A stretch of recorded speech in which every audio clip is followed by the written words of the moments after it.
നമ്മളെ തിരൂർ ബസ് സ്റ്റാൻഡാണത്. അടിപൊളി അത്യാവശ്യം വലിയ ബസ് സ്റ്റാൻഡാണത്.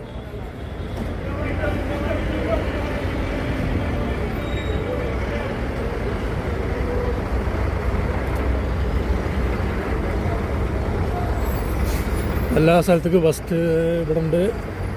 തൃശ്ശൂർ, കോഴിക്കോട്, മലപ്പുറം, മഞ്ചേരി, വൈക്കടവ് എല്ലാ ഭാഗത്തേക്കും ഇവിടുന്ന് ബസ്സുണ്ട്. കാരണം ഇവിടെ മെയിൻ റെയിൽവേ സ്റ്റേഷനാണ്. അതുകൊണ്ട് ഇവിടുന്ന് എല്ലാ ബസ്സുകളും ഉണ്ടാകും. അതുപോലെ KSRTC ഒക്കെ ഉണ്ട് ഇവിടെ.